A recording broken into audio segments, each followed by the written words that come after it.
Good evening. I'm Kevin Christopher. And I'm Nancy Cox. Thank you for joining us at 6. Something went wrong during landing, very wrong. A small plane crashed into the ground before it caught fire this morning. It happened at Capital City Airport in Frankfurt, and that's where LEX 18's Carolina Buchek gives us a look at the wreck and tells us who walked away from it in tonight's big story at 6.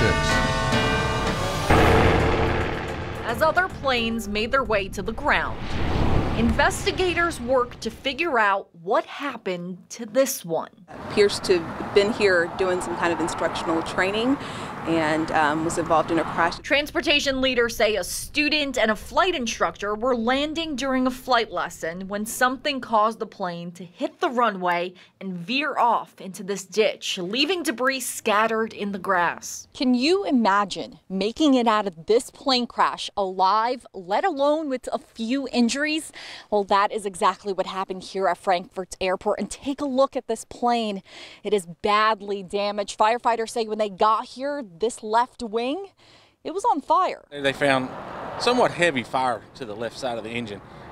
They made a pretty quick attack, got it knocked down. Because of the jet fuel, firefighters had to use a special foam to get it all out, and they have that foam on all of their trucks just in case, even though accidents like this are rare. For a worst case scenario where we have crashes, things did happen the way it should have. Covering the news in Frankfurt, Carolina Buchek, LEX 18 News.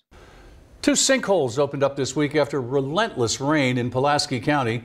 One swallowed a garbage truck while the other was awfully close to a home. The experts at UK say there's a good reason the ground caved in and it could happen again. Mike Valenti has more.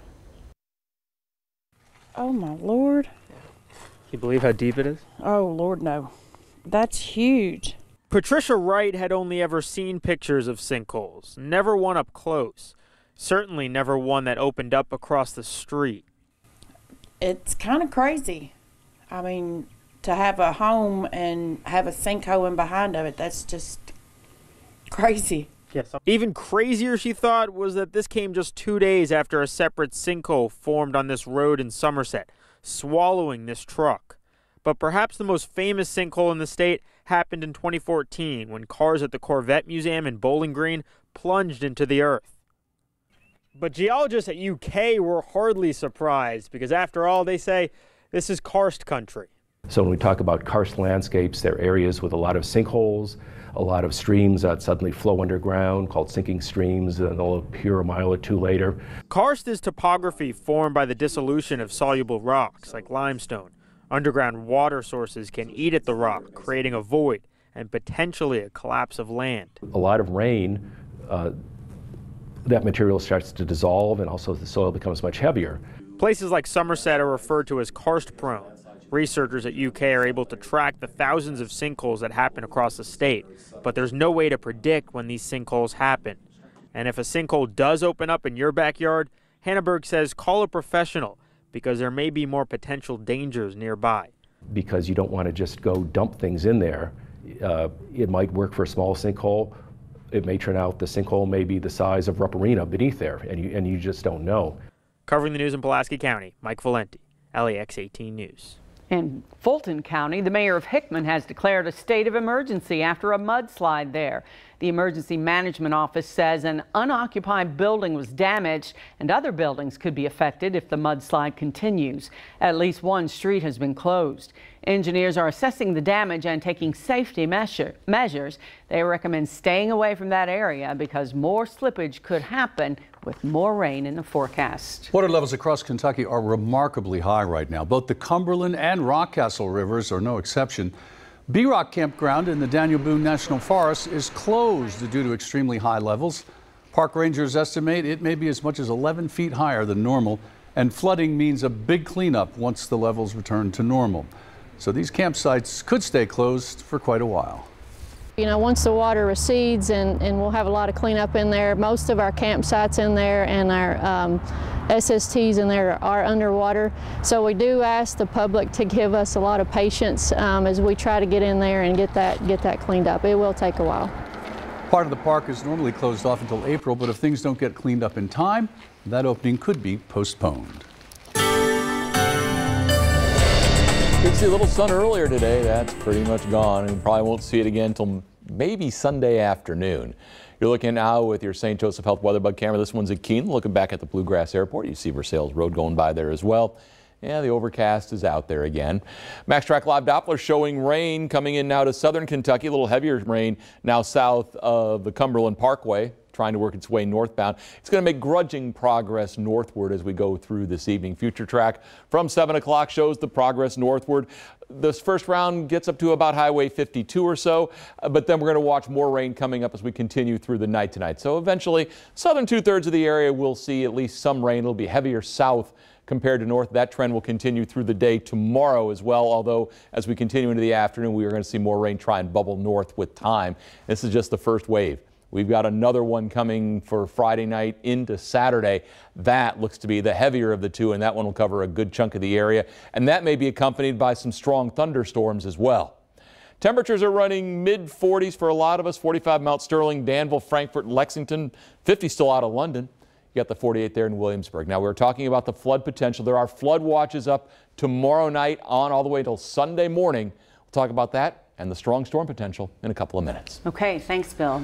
A problem inside a cemetery in Taylor County has at least one family searching for answers as their loved ones' grave sites are being damaged. Michael Burke has more about this situation from Campbellsville. The Brookside Cemetery has a serious drainage issue and it's compromising several grave sites. Now the surviving family members of Eugene and Carolyn Taylor would like for something to be done about it. I want it fixed. Yeah. We want it fixed right. Richie Taylor shot this iPhone video yesterday. His parents' gravesite a flooded mess, as are several others in this section of Brookside Cemetery.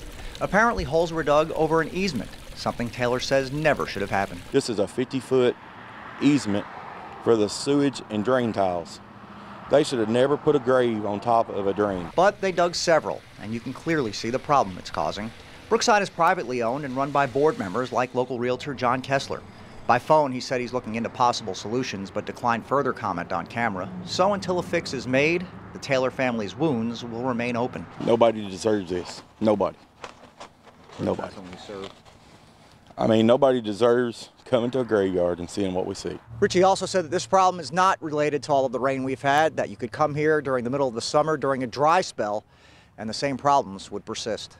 Covering the news in Taylor County from the LEX 18 mobile newsroom, let's send it back to you. Campbellsville Mayor Brenda Allen told LEX 18 she has offered to have the city go in with a camera to inspect that drainage line for breaks once the water level recedes. Prosecutors have offered a plea bargain to the former Kentucky teacher accused of dragging a boy with autism through a school hallway. That, according to the Daily Independent. The incident involving 59-year-old Trina Abrams in Greenup County got significant national media attention. Abrams is accused of dragging a 9-year-old boy with autism by his wrists through the halls of Wortland Elementary School.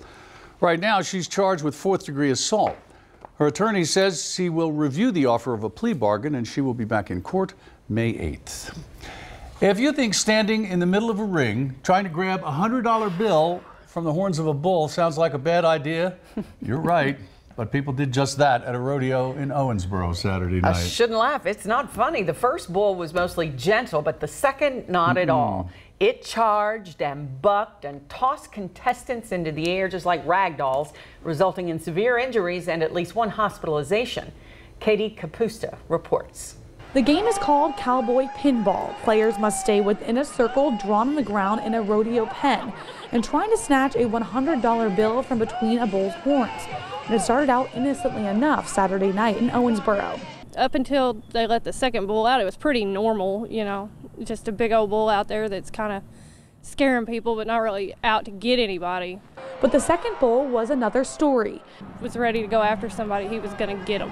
And so when they let him in with the people, the general public in the pinball game, I was like, oh my Lord, why would they do that? That's such a bad judgment call.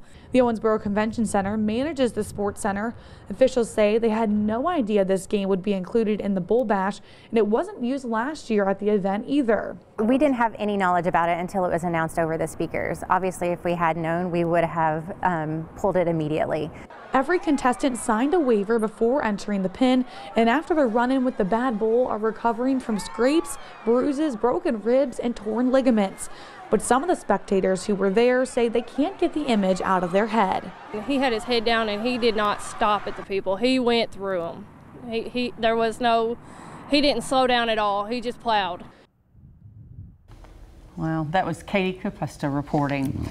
A Kentucky Derby winner is getting ready to celebrate a very special birthday. Old Friends Farm has big plans for Silver Charm's birthday, and we'll fill you in next on LEX 18 News at 7.